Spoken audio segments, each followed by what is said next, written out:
I am V. Sirisha, Associate Professor, Government City College, taking the class on consignment accounts. In consignment accounts, what is pro forma invoice? In case of normal sales, the seller will issue sales invoice containing the details of goods such as description of goods, goods quantity, goods quality, and the rate of the goods and the value of the goods will be displayed in this sales invoice. Similarly, in consignment, the consignor will forward a statement similar to that of sales invoice to consignee. So that will be along with goods. So this statement which is giving the details about goods description, goods quantity, goods quality, goods rate, and what is the total value of the goods, that statement is known as pro forma invoice. Even though it resembles as sales invoice in appearance, its purpose is quite different. It is an invoice for form sake only. The purpose of this pro forma invoice is to give an idea to consignee about the price at which the goods are to be sold. This pro forma invoice price may be cost price of the goods. It is termed as invoice price, though usually it represents the minimum price at which the consignee is expected to sell the goods sent on consignment. So this is about the pro forma invoice.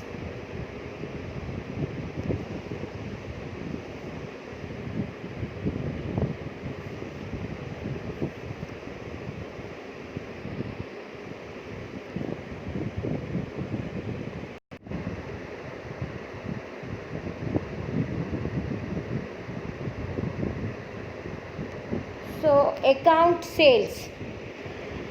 Account sales is not an account. It is only an interim or final statement rendered by the consignee to the consignor. Account sales will be showing the particulars of goods sold, the goods proceeds on sales which have been made by the consignee, and all the expenses incurred by the consignee and the commission due to the consignee, and the balance net proceeds due to the consignor will be shown in the account sales. It is the basis on which the consignor prepares his accounting records related to the goods consigned. Account sales is frequently used document in the consignment business. It is very important which displays the information about the activities and transactions occurred at the consignee's end. So accounting sales is periodically prepared by the consignee, and it will be forwarded to the consignor so that he can update his business to the consignor and accounting records related to the particular consignment. So these all things will be shown with the help of the account sales. Now and also account sales includes information regarding the type and quantity of goods sold by the consignee, and also what is the per unit sales price and total sales proceeds realized by the sales, and up to current date how much sales he has made, and what is the commission charged by the consignee, and also expenses incurred by the consignee on behalf of the consignment business, and the balance amount, what is the net balance amount which is payable to the consignor, will be shown with the help of the account sales. Consignee may have to pay some expenses in respect of the consigned goods. So here some of the examples of such expenses are insurance expenses, unloading wages, and marketing expenses, go down rent, etc. So here the consignee will be acting as an agent and he will be paying all these expenses on behalf of the consigned goods. So he is entitled for the reimbursement of these all expenses. Therefore, before remitting the total sales proceeds to the consignor, the consignee will be doing the deduction of all these expenses, not only the commission but also whatever the expenses he has paid on behalf of the consigned goods. So all these expenses will be deducted. The details regarding all these deductions will be brought into the knowledge of the consignor through account sales, and he can update his accounting record and find the net profit or loss generated by the consignment business through this account sales.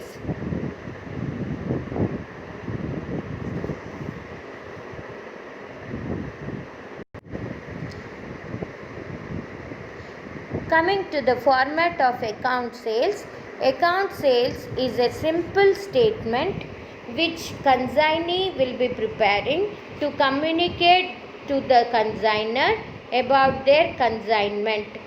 So whatever the financial transactions and activities have been taken place in the consignment will be displayed with the help of the account sales. So account sales is not a part of the formal accounting record of either party. There is no specific or standard format available for the preparation of account sales. So here the consignor may guide consignee regarding the order in which the information may be arranged in the account sales. So the best format is one which fully satisfies the information needed by the consignor. An account sales will be having 3 sections on the basis of information it provides to the consignor. So what are these 3 sections? We'll discuss now. So here account sales will be having, the first section is header section. So this header section will be containing the business name of the consignee and the business name of the consignor, the date at which the account sales is prepared, and some particulars that can be helpful to recognize the consignment for which the account sales is prepared. So this is the header section. It contains these all things, that is, it contains business name of the consignee, business name of the consignor, and the date on which the account sales is prepared, and some particulars that are helpful to recognize the consignment for which the account sales is prepared. So these are all the things which is contained in header section. Coming to middle section, the middle section shows the actual transactions, that is nothing but the details of the gross sales, that is gross sales made by the consignee, and gross sales proceeds realized by the consignee will be there in the middle section, and consignee's regular and del credere commission expenses paid on consignee, and it also contains any advance sent by the consignee to the consignor and the net balance for which the consignee is liable to pay. So these all things will be contained in the middle section. In the bottom section of the account sales, it will be containing the mode of payment being used by the consignee to clear the balance, that is net amount to be paid to the consignor, and also contains the signatures of the consignee. So these are all the 3 sections contained in the account sales. Just look at the format of account sales. So like this, first header part is the name of the address of the consignee and the heading and what are all the gross sales proceeds, middle section, and less charges, middle section, and the last third section is net proceeds. So all these things are the showing the format of account sales.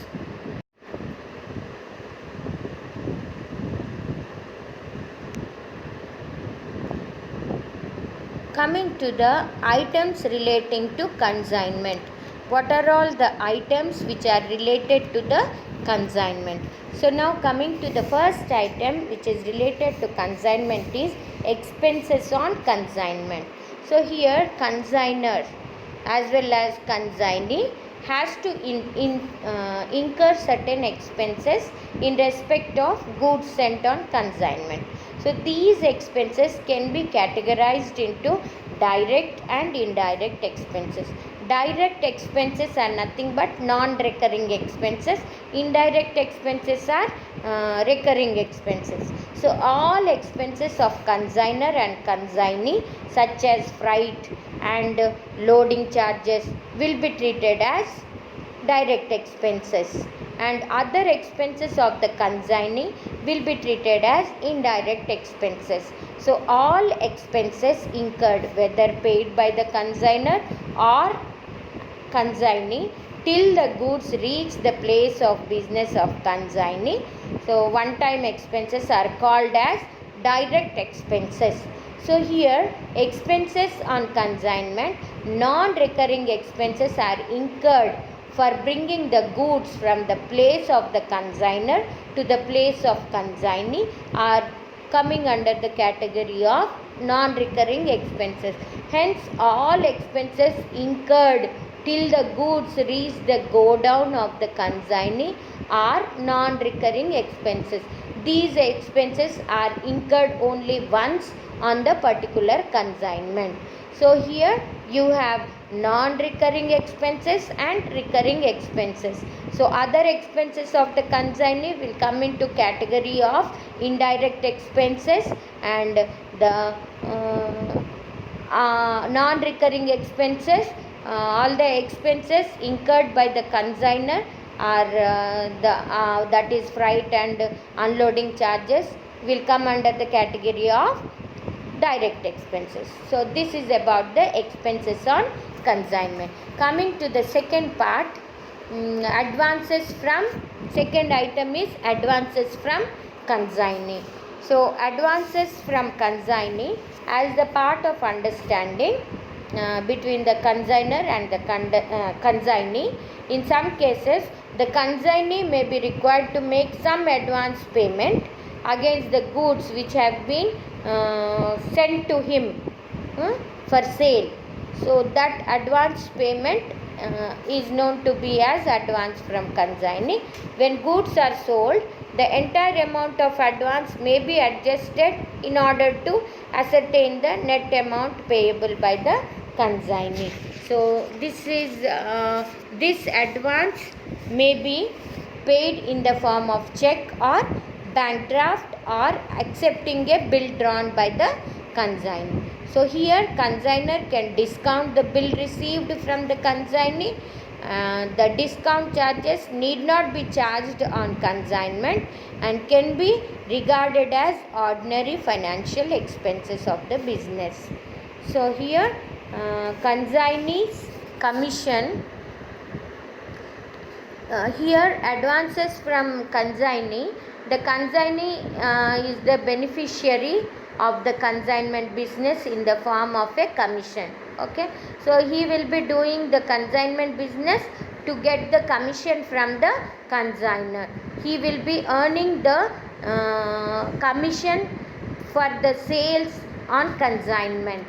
So he would be willing to pay some advance and thereby invest for the business if he is confident enough for selling the goods which have been sent by the consignor.